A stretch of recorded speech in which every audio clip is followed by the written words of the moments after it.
Julius Caesar was born on July 12 or 13, 100 BCE, in Rome, into the patrician family of the gens Julia, which claimed descent from the Trojan prince Aeneas and the goddess Venus.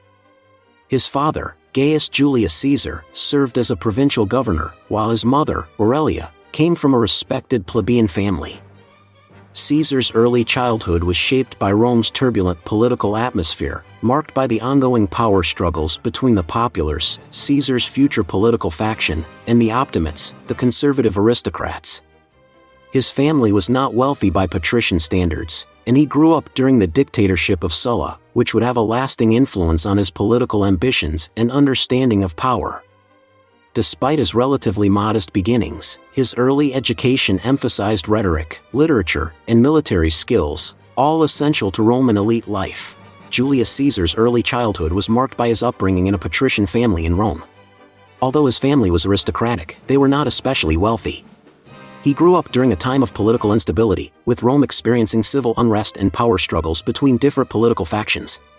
Caesar's father, Gaius Julius Caesar, died when Caesar was around 16 years old, leaving him and his family under the care of his mother, Aurelia. Aurelia was known to be a strong and influential figure in his life, ensuring his education in subjects like literature, rhetoric, and military skills, which were important for young Roman nobles. Caesar's early years were shaped by the expectation that he would serve in both military and political roles, preparing him for his future as a leader in Rome. Julius Caesar's early career began with his involvement in Roman politics and military service. At 16, following the death of his father, he became the head of his family. His early political ambitions were shaped by the turbulent times of the Roman Republic, especially during the dictatorship of Lucius Cornelius Sulla.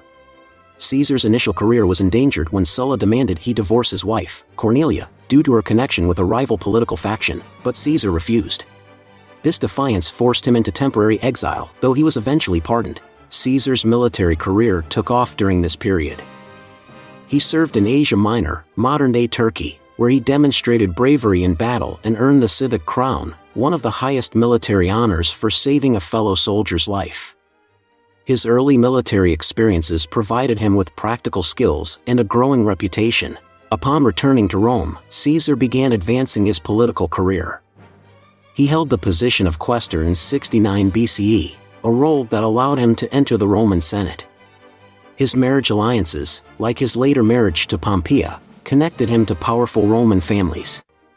Caesar then secured the position of aedile in 65 BCE, responsible for public games and infrastructure, which he used to gain popularity by organizing lavish spectacles. His ambitions continued with his appointment as Pontifex Maximus, chief priest, in 63 BCE, giving him religious authority and enhancing his political influence. These early achievements were critical in setting the stage for his rise as one of Rome's most powerful leaders.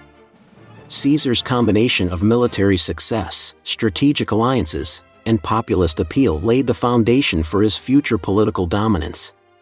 Julius Caesar's rise to power was marked by a combination of military success, political alliances, and strategic populism.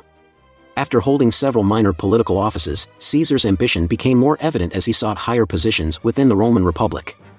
His election as Pontifex Maximus in 63 BCE gave him significant religious and political influence in Rome. He further advanced by securing the position of praetor in 62 BCE, which gave him judicial and military authority. Caesar's career took a major leap in 60 BCE when he formed the First Triumvirate, an unofficial political alliance with two of the most powerful men in Rome, Pompey the Great, a celebrated general, and Crassus, the wealthiest man in the Republic. This alliance allowed Caesar to bypass opposition from the Senate, particularly from the conservative Optimates faction.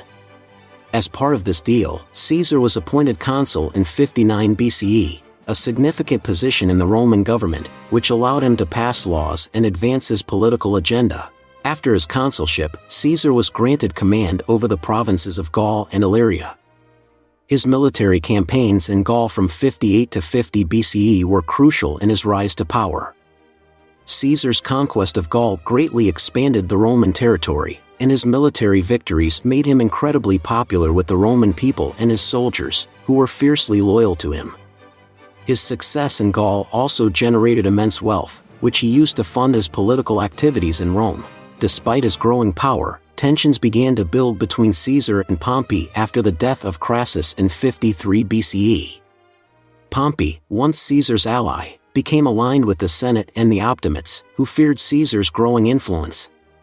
When the Senate, under Pompey's influence, ordered Caesar to disband his army and return to Rome as a private citizen, Caesar defied the command. In 49 BCE, Caesar crossed the Rubicon River with his army, a direct challenge to the authority of the Senate and Pompey. This act sparked a civil war. Caesar's forces quickly overwhelmed Pompey's, and by 48 BCE, Pompey had fled to Egypt, where he was assassinated. Caesar then pursued his enemies across the Roman world, securing victories in Spain, Greece, and North Africa. His triumph in these civil wars solidified his control over Rome. In 46 BCE, Caesar returned to Rome as its undisputed leader. He was appointed dictator for 10 years and later given the title of Dictator Perpetuo, Dictator for Life, in 44 BCE. Caesar initiated a series of reforms aimed at centralizing power and addressing issues such as debt relief, calendar reform, and the expansion of Roman citizenship. However, his concentration of power and disregard for the Senate's authority led to growing resentment among the Roman elite. This culminated in his assassination on the Ides of March, 44 BCE, by a group of senators who feared he intended to become king, a position that was anathema to the Roman Republic's ideals. Caesar's rise to power was characterized by his ability to manipulate the political system, build alliances, achieve military success, and appeal to the Roman populace, all while outmaneuvering his rivals in the Senate. Julius Caesar's consulship in 59 BCE was a pivotal moment in his political career and marked the beginning of his dominance in Roman politics. He was elected consul with Marcus Calpurnius Bibulus, a staunch conservative and ally of the Optimates, the aristocratic faction opposed to Caesar's populist policies. However, the partnership between the two consuls quickly broke down, as Caesar, with the support of the First Triumvirate, effectively sidelined Bibulus throughout his term. One of Caesar's first significant actions as consul was pushing through a land reform bill that aimed to distribute public lands to Rome's poor citizens and Pompey's veteran soldiers. This was a key part of the Triumvirate's agreement, as Pompey needed to fulfill promises to his troops, and Crassus sought economic benefits. The Senate, dominated by Caesar's political enemies, opposed the land bill, but Caesar bypassed the Senate by taking the proposal directly to the popular assembly. Despite Bibulus's attempts to block the legislation, Caesar's use of popular support and his alliance with Pompey and Crassus allowed him to get the law passed. Bibulus's efforts to veto the law were met with public ridicule, and he eventually withdrew from public life, leaving Caesar effectively in control of the consulship. During his consulship, Caesar also sought to strengthen the triumvirate. He ratified Pompey's eastern settlements, which had been a point of contention in the Senate, and passed measures that benefited Crassus and the equestrian order by reducing tax contracts. Caesar's use of legislation to reward his allies further solidified the political power of the triumvirate, allowing them to dominate Roman politics despite resistance from the Senate. Caesar also ensured his future political and military career by securing a 5-year command in Gaul and Illyricum at the end of his consulship. This extraordinary command gave him control over a vast army and the opportunity to build wealth and military prestige, which would later prove crucial in his rise to power. Caesar's consulship was marked by his defiance of traditional republican norms, particularly his disregard for the Senate's authority. His use of the popular assembly to pass laws and his dominance over Bibulus reflected his ability to manipulate Rome's political system to his advantage. By the end of his term, Caesar had not only solidified his own position but also laid the groundwork for his military campaigns and future political dominance. His consulship was a key moment in the breakdown of the Roman Republic's political order, as it demonstrated how personal ambition and political alliances could override the traditional checks and balances of the republican system. Julius Caesar's life in Gaul, from 58 to 50 BCE, was a defining period in his military and political career. As proconsul, he was given control over the provinces of Cisalpine Gaul, northern Italy, Transalpine Gaul, modern southern France, and Illyricum, the Western Balkans. This position granted him command of a significant Roman army and the opportunity to expand Rome's influence in the region. Caesar's military campaigns in Gaul not only cemented his reputation as a brilliant military strategist but also provided him with the wealth and power that would later fuel his rise to dominance in Roman politics. Caesar's campaigns began when the Helvetii, a Celtic tribe from modern-day Switzerland, attempted to migrate westward. Caesar used this movement as a pretext to intervene militarily, defeating the Helvetii and forcing them back to their homeland. His involvement in Gaul was not only about maintaining Roman security but also about gaining personal glory and expanding Rome's territory. One of his most significant achievements was his defeat of the Germanic king Ariovistus, who had crossed into Gaul. Caesar portrayed this victory as a defense of Roman interests, although it also established him as a dominant force in the region. Over the next few years, Caesar led several campaigns to subdue various Gallic tribes, many of whom resisted Roman expansion. His military strategy combined swift, decisive action with brutal tactics. Caesar's legions were highly disciplined and loyal, and they succeeded in defeating larger, less organized Gallic forces. The most famous of Caesar's campaigns in Gaul was his conquest of the rebellious Gallic leader Vercingetorix in 52 BCE. Vercingetorix united many of the Gallic tribes against Roman occupation, and his strategy involved using scorched earth tactics to starve the Romans. The decisive confrontation came at the Battle of Alesia, where Caesar's forces, despite being outnumbered and surrounded, constructed fortifications and besieged the city, ultimately forcing Vercingetorix to surrender. This victory effectively marked the end of major Gallic resistance to Rome. Caesar's time in Gaul was also marked by his crossing of the English Channel to invade Britain in 55 and 54 BCE. Although these expeditions did not result in lasting conquests, they enhanced Caesar's reputation in Rome by demonstrating his boldness and willingness to extend Roman power into uncharted territories. The invasions were more exploratory and aimed at intimidating the Britons, who had supported Gallic tribes resisting Caesar. Throughout his campaigns in Gaul, Caesar meticulously documented his military achievements in his work Commentarii de Bello Gallico, Commentaries on the Gallic War. This account not only served to justify his actions to the Roman Senate and people but also shaped his public image as a hero defending Rome's interests. His reports were written in a clear and accessible style, making them effective propaganda. Caesar's conquests in Gaul were enormously lucrative. The spoils of war and the sale of captured Gauls as slaves brought immense wealth to Caesar, which he used to pay his soldiers and to support his political ambitions in Rome. His victories also enhanced his standing among the Roman people, who celebrated him as a military genius. However, Caesar's growing power and wealth caused tension with the Roman Senate, particularly with his former ally Pompey, who began to see Caesar as a rival. Caesar's command in Gaul eventually set the stage for the civil war that would follow when the Senate, under Pompey's influence, ordered Caesar to disband his army and return to Rome without his troops. Caesar refused, famously crossing the Rubicon River with his army in 49 BCE, an act of defiance that led to the Roman Civil War. Caesar's life in Gaul transformed him from a prominent politician into one of the most powerful men in Rome. His military success, personal wealth, and popularity with the Roman people made him a formidable figure, and his time in Gaul was instrumental in his eventual rise to supreme power. Julius Caesar's expeditions to Britain in 55 and 54 BCE were significant moments in Roman military history, even though they did not result in permanent conquest. Caesar first ventured into Britain as part of his wider campaign in Gaul, viewing the island as a source of support for rebellious Gallic tribes.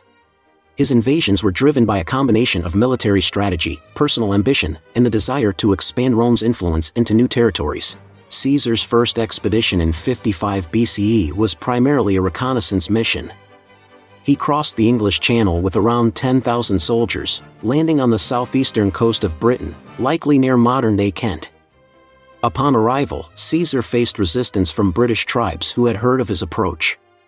Despite this, he managed to secure a foothold on the coast. However, the expedition was hampered by several challenges, including the unfamiliar terrain, harsh weather, and the destruction of some of his ships by storms. Caesar's forces engaged in skirmishes with the local Britons but did not venture far inland. With winter approaching and his fleet damaged, Caesar chose to withdraw to Gaul after negotiating a nominal peace agreement with local leaders. In 54 BCE, Caesar launched a second, more ambitious invasion of Britain. This time, he brought a much larger force, consisting of 5 legions, approximately 25,000 men, and 2,000 cavalry. The larger scale of this invasion indicated Caesar's intention to achieve more decisive results. He landed again on the southeastern coast and quickly advanced inland, facing organized resistance from the Britons, led by a tribal chieftain named Cassivellaunus. Unlike the previous year, Caesar's army advanced deeper into Britain, crossing the Thames River and laying waste to the territory of Cassivellaunus. The Britons used guerrilla tactics, including ambushes and hit-and-run attacks, but they were unable to defeat Caesar's disciplined legions. Cassivellaunus eventually sued for peace after his tribal confederation broke apart, and Caesar agreed to terms, demanding hostages and tribute from the Britons. Despite these successes, Caesar did not attempt to establish a permanent Roman presence in Britain. His main objectives had been to demonstrate Roman power and to deter the Britons from supporting future Gallic uprisings. He left Britain before the end of the campaigning season, returning to Gaul without having secured lasting control over the island. Caesar's expeditions to Britain were significant for several reasons.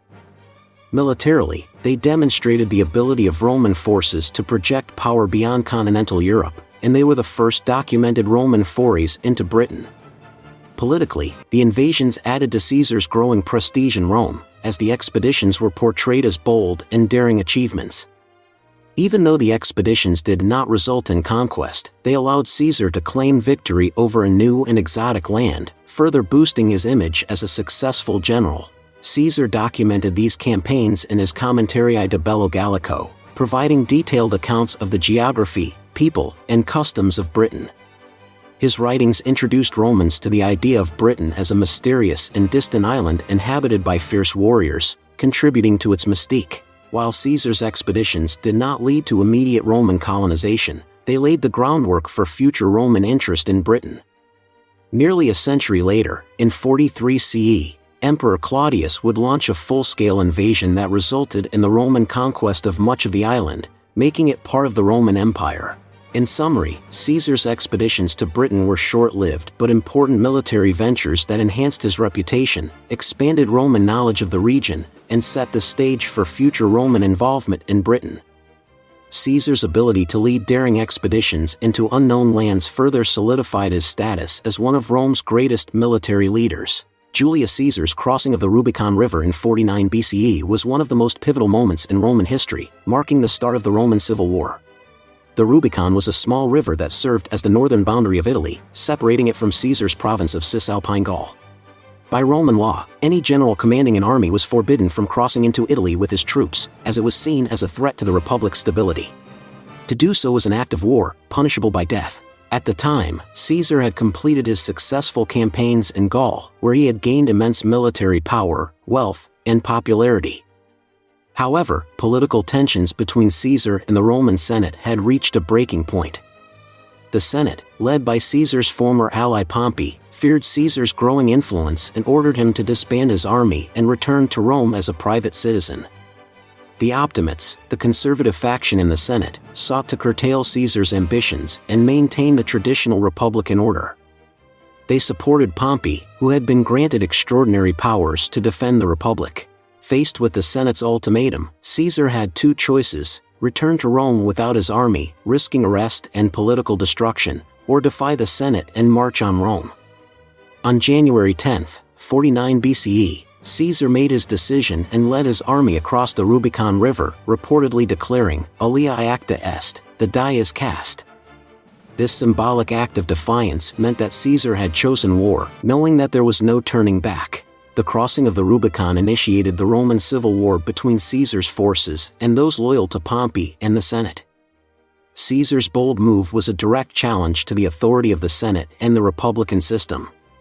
Despite being heavily outnumbered, Caesar's military experience, the loyalty of his legions, and his popularity with the Roman people gave him a significant advantage. Once across the Rubicon, Caesar moved swiftly. His forces marched south toward Rome, facing little resistance as many cities along the way opened their gates to him. Pompey and the Senate were caught off guard by Caesar's rapid advance and, realizing that they could not defend Rome, fled to Greece to regroup and prepare for a larger confrontation. Caesar entered Rome unopposed, consolidating his power and presenting himself as a defender of the people against the corrupt Senate. The significance of the Rubicon crossing went beyond the immediate conflict.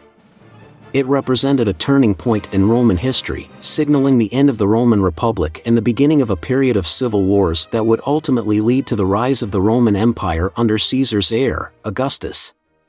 By defying the Senate and marching on Rome, Caesar effectively dismantled the republican system of checks and balances, replacing it with a concentration of power in the hands of a single leader. After crossing the Rubicon, Caesar pursued Pompey and his supporters across the Mediterranean. The conflict culminated in the Battle of Pharsalus in 48 BCE, where Caesar decisively defeated Pompey's forces. Pompey fled to Egypt, where he was assassinated, leaving Caesar as the dominant power in Rome. Caesar's decision to cross the Rubicon was driven by a combination of personal ambition, fear of political persecution, and a belief in his own destiny to reshape Rome. The act became a symbol of boldness and irreversible commitment, representing the moment when Caesar abandoned diplomacy and chose the path of confrontation to secure his future. It set the stage for his eventual dictatorship and the end of the Roman Republic. In summary, Caesar's crossing of the Rubicon was a calculated and transformative decision that marked the beginning of a civil war, ultimately leading to the fall of the Roman Republic. It showcased Caesar's ambition, military prowess, and willingness to defy the political norms of the time, forever changing the course of Roman history. The civil war under Julius Caesar, which spanned from 49 to 45 BCE, was a critical period in Roman history that led to the downfall of the Roman Republic and paved the way for the rise of the Roman Empire. The conflict arose from escalating tensions between Caesar and the Roman Senate, particularly with his former ally Pompey the Great. The civil war began with Caesar's crossing of the Rubicon River in January 49 BCE, which was a direct challenge to the authority of the Senate and Pompey, who had been granted extraordinary powers to defend the Republic. Caesar's bold move forced Pompey and the Senate to flee Rome, and Caesar took control of the city with little opposition. His initial aim was to consolidate his power and address the political turmoil that had prompted the conflict. In the early stages of the war, Caesar pursued Pompey and his supporters across the Mediterranean. Pompey, who had retreated to Greece, regrouped and prepared for a decisive confrontation. The two sides met at the Battle of Pharsalus in August 48 BCE. Caesar, with his superior tactics and the loyalty of his well-disciplined troops, achieved a decisive victory over Pompey's larger forces.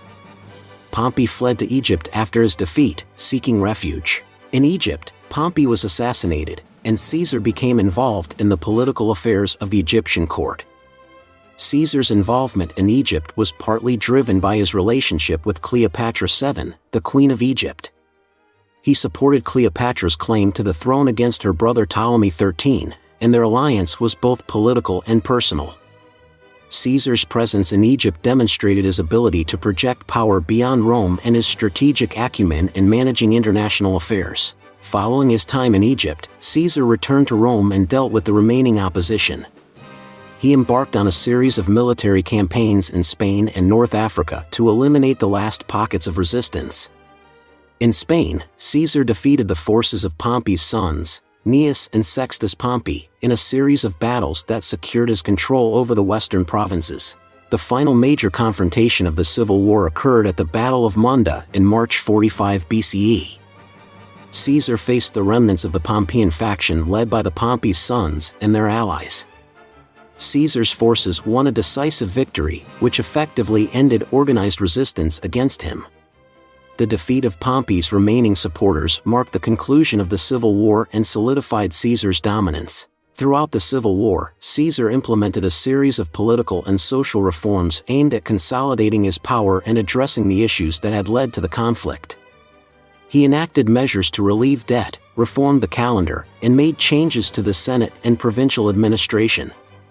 His reforms were intended to stabilize the Republic and secure his position as a leader. Caesar's dominance and the end of the civil war culminated in his appointment as Dictator Perpetuo, Dictator for life, in early 44 BCE. His concentration of power, however, generated growing discontent among the Senate and the political elite. Fearing that Caesar intended to become a monarch, a group of senators conspired against him. On March 15, 44 BCE, Caesar was assassinated on the Ides of March by a faction led by Brutus and Cassius, among others. Caesar's civil war was transformative, leading to the end of the Roman Republic's republican institutions and the beginning of a new era of imperial rule. His victory and subsequent assassination set the stage for the rise of his heir, Octavian, later Augustus, who would go on to establish the Roman Empire. The civil war under Caesar was a defining conflict that reshaped the political landscape of Rome and had lasting impacts on the history of the Western world. The struggle between Julius Caesar and Pompey the Great was a central conflict in the late Roman Republic, culminating in a civil war that profoundly altered Roman politics and society. Their rivalry stemmed from a combination of personal ambition, political maneuvering, and shifting alliances. Julius Caesar and Pompey initially formed a political alliance known as the First Triumvirate, along with Crassus, in 60 BCE. This informal pact allowed them to bypass the traditional republican institutions and pursue their individual agendas. Caesar used this alliance to secure his military command in Gaul, Pompey to consolidate his victories in the east, and Crassus to enhance his economic interests. The arrangement benefited all three, but the alliance was inherently unstable, as their personal ambitions and external pressures strained their cooperation. Crassus's death in 53 BCE left Caesar and Pompey as the principal figures in Roman politics. Their relationship began to deteriorate, especially as Caesar's power and popularity grew due to his successful campaigns in Gaul. Caesar's military achievements and the wealth he amassed from these conquests increased his influence and presented a direct challenge to Pompey, who had become the leading figure among the Senate's conservative faction, known as the Optimates. The tension between Caesar and Pompey escalated when Caesar's term as proconsul of Gaul came to an end. The Senate, influenced by Pompey and his allies, demanded that Caesar disband his army and return to Rome as a private citizen. This was seen as an attempt to neutralize Caesar's growing power and restore the balance of power in favor of the Senate and Pompey. Caesar's response to the Senate's demand was pivotal. In January 49 BCE, he crossed the Rubicon River with his army, an act of defiance that was considered a declaration of war against the Republic. This crossing symbolized Caesar's commitment to conflict and his willingness to challenge the Senate and Pompey directly. The phrase aliae acta est, the die is cast, is famously attributed to Caesar at this moment, reflecting the irreversible nature of his decision. Pompey, caught off guard by Caesar's bold move, fled Rome with his supporters, seeking refuge in Greece to regroup and prepare for a counteroffensive. Caesar quickly took control of Rome, consolidating his power and addressing the political vacuum left by Pompey's retreat. Caesar's swift advance demonstrated his military prowess and strategic acumen. The first major confrontation between Caesar and Pompey occurred at the Battle of Pharsalus in August 48 BCE. Despite being outnumbered, Caesar's tactical brilliance and the loyalty of his troops led to a decisive victory over Pompey's forces. Pompey fled to Egypt after his defeat, hoping to find refuge and support. However, his arrival in Egypt marked the beginning of his downfall, as he was assassinated upon the orders of the Egyptian pharaoh Ptolemy XIII, who was seeking to curry favor with Caesar. Caesar's involvement in Egypt was a significant aspect of the struggle, as he became embroiled in the complex politics of the Egyptian court.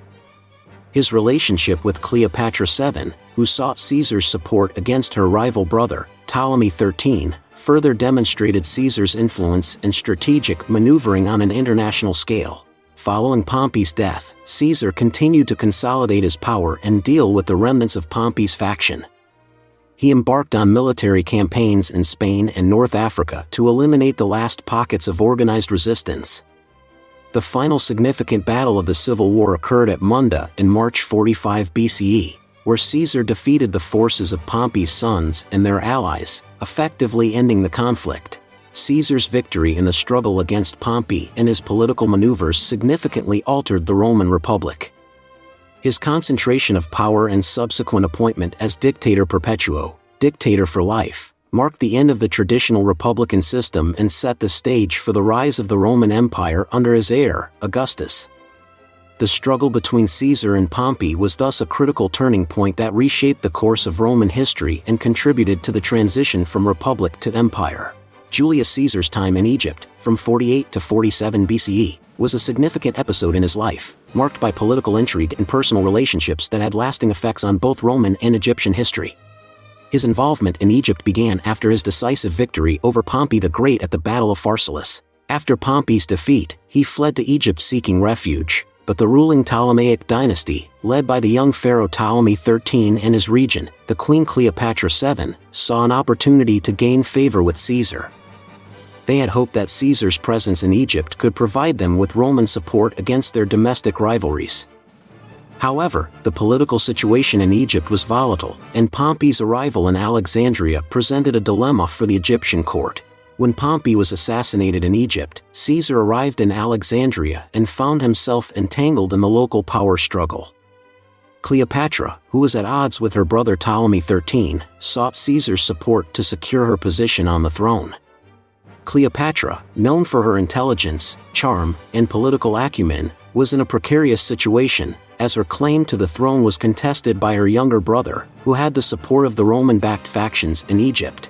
Caesar's involvement in Egypt was not just a matter of political calculation, it was also influenced by his personal relationship with Cleopatra. The two met soon after Caesar's arrival in Alexandria. Cleopatra, with her persuasive and strategic approach, managed to win Caesar's favor. According to historical accounts, she famously had herself smuggled into Caesar's quarters rolled up in a carpet, a dramatic gesture that symbolized her determination to secure his support. Caesar and Cleopatra's relationship became both political and personal. Cleopatra had herself declared queen again with Caesar's backing, and their alliance was solidified through both diplomatic and romantic means. Cleopatra gave birth to a son, Caesar Ion, Ptolemy 15 Philopator Philometor Caesar, in 47 BCE, whom she claimed was Caesar's child. This union not only solidified Cleopatra's position but also aligned her with Caesar's power. During his stay in Egypt, Caesar engaged in military actions to support Cleopatra against her brother Ptolemy XIII and his allies. Caesar's forces and Cleopatra's supporters fought a series of battles, culminating in the Siege of Alexandria. The conflict was marked by intense fighting and significant destruction. Caesar's forces managed to defeat Ptolemy XII's army, and the young pharaoh drowned in the Nile while fleeing the battle. With Ptolemy XII's death, Cleopatra was reinstated as queen, and her position was further secured by Caesar's support. Caesar's involvement in Egypt was strategic, aimed at stabilizing the region and ensuring that it would remain a reliable ally for Rome. His presence in Egypt also demonstrated his influence and ability to shape the political landscape far beyond Rome. After securing Cleopatra's position, Caesar spent a few months in Egypt and then returned to Rome in 47 BCE. His time in Egypt had significant ramifications. The relationship between Caesar and Cleopatra strengthened the alliance between Rome and Egypt, which had important implications for both powers. Cleopatra's reign became closely tied to Caesar's influence, and their son Caesar Ion was seen as a potential heir to Caesar's legacy, although he would later be sidelined by Augustus. Caesar's time in Egypt and his relationship with Cleopatra also highlighted his personal and political ambitions. His engagement with Egyptian affairs demonstrated his capacity to maneuver within complex international politics and his ability to use personal alliances to achieve political goals. The partnership with Cleopatra showcased Caesar's strategic vision and his willingness to engage with the political dynamics of other cultures to further his own objectives. In summary, Julius Caesar's life in Egypt was marked by a strategic alliance with Cleopatra VII that had both political and personal dimensions. Their relationship played a crucial role in Cleopatra's reinstatement as queen and demonstrated Caesar's influence over Egyptian affairs. This period of Caesar's life was a testament to his political acumen, his ability to engage with different cultures, and his impact on the broader geopolitical landscape of the ancient world. Julius Caesar's policy in Africa was a crucial aspect of his military and political strategy during the final years of the Roman Civil War. After securing his position in Rome and consolidating his power following his victory over Pompey, Caesar turned his attention to the remnants of Pompey's faction, who had taken refuge in North Africa. In 46 BCE, Caesar launched a campaign in Africa to confront the forces loyal to Pompey. The primary opposition in the region was led by Metellus Scipio, a prominent Pompeian general, and Cato the Younger, a staunch supporter of the Republican cause. This conflict, known as the African Campaign, was part of Caesar's broader efforts to eliminate the remaining pockets of resistance against his rule. The campaign began with Caesar landing in the province of Africa Proconsularis, modern-day Tunisia. He faced a well-entrenched Pompeian army that had fortified its position in the city of Utica. The initial phase of the campaign involved Caesar maneuvering to cut off supplies and reinforcements to the Pompeian forces while simultaneously engaging in diplomatic efforts to weaken their support base. One of Caesar's significant military operations in Africa was the siege of Utica, which was strategically important for both sides. The city, located on the coast, was a critical stronghold for the Pompeians. Caesar's forces besieged Utica, cutting off its supplies and subjecting it to prolonged pressure. Despite the strong defensive efforts of the Pompeian defenders, Caesar's superior tactics and the discipline of his troops eventually led to the city's surrender. Following the fall of Utica, the African campaign culminated in the Battle of Thapsus in April 46 BCE. This battle was a decisive confrontation between Caesar's forces and the Pompeian army led by Metellus Scipio. Caesar's army, despite being heavily outnumbered, achieved a significant victory. The battle was marked by fierce fighting, but Caesar's tactical brilliance and the loyalty of his troops secured his position. The defeat of Metellus Scipio's forces marked the end of organized resistance in North Africa. The aftermath of the battle saw the capture of many Pompeian leaders. Cato the Younger, who had chosen to commit suicide rather than surrender, became a symbol of Republican resistance. His death was a significant blow to the Republican cause and marked the final defeat of Pompey's faction in Africa. Caesar's policy in Africa had several key objectives. Firstly, he sought to eliminate the last significant opposition to his rule and secure his control over the Roman Republic. By defeating the Pompeian forces in Africa, Caesar aimed to consolidate his power and stabilize the political situation in Rome. Secondly, the campaign demonstrated Caesar's ability to project power across the Mediterranean and manage distant provinces effectively. In addition to his military achievements, Caesar's policy in Africa included administrative and political reforms. He reorganized the provincial administration to ensure loyalty and stability in the region. Caesar's actions in Africa were part of his broader strategy to strengthen his position and pave the way for his reforms in Rome. Overall, Caesar's policy in Africa was marked by decisive military actions, strategic victories, and effective management of political dynamics. His campaign in the region was instrumental in securing his dominance over the Roman Republic and eliminating the last significant opposition to his rule. The African campaign demonstrated Caesar's military prowess and his ability to achieve political objectives through both force and diplomacy. In the final years of Julius Caesar's life, his consolidation of power and subsequent reforms made him a central figure in Roman politics, but also increasingly controversial. After the civil wars that established him as the supreme ruler of Rome, Caesar was appointed Dictator Perpetuo, or Dictator for life, in early 44 BCE. This unprecedented position granted him extraordinary authority over the Roman state, a move that alarmed many of his contemporaries who feared that he was aiming to become a monarch or king, undermining the traditional republican system. Caesar's rule was marked by significant reforms and projects. He undertook a comprehensive program of social and political reforms aimed at stabilizing and improving the Roman state. These included the reorganization of the Senate, the reform of the calendar to create the Julian calendar, and the implementation of laws to alleviate debt and redistribute land to veterans. He also initiated public works projects, including the construction of temples and the reorganization of the city of Rome. These reforms were popular with many of the lower classes and veterans, who benefited from his policies and public works. Despite these achievements, Caesar's concentration of power and the perception that he sought to undermine the Republic led to growing dissatisfaction among the Roman elite. His centralization of authority and the way he bypassed traditional republican institutions worried many senators who valued the established republican norms and feared the erosion of their own influence. The tension culminated in a conspiracy among a group of senators who opposed Caesar's rule. The most prominent figures in this conspiracy were Marcus Junius Brutus and Gaius Cassius Longinus, both of whom had personal and ideological reasons for their opposition. They believed that Caesar's assassination was the only way to restore the Republic and prevent him from becoming a tyrant.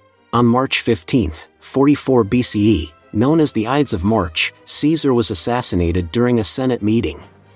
The conspirators, numbering more than 60, waited for Caesar to arrive at the Senate house. Once he entered the chamber, they surrounded him and attacked. The assault was brutal, with Caesar being stabbed a total of 23 times. The exact circumstances of Caesar's final moments are somewhat unclear, but it is widely believed that when he saw Brutus among the attackers, he uttered the famous line, "Et Brute?"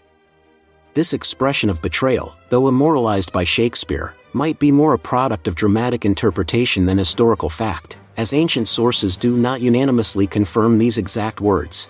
The assassination of Caesar was not the restoration of the Republic that the conspirators had hoped for. Instead, it led to a power vacuum and further civil conflict.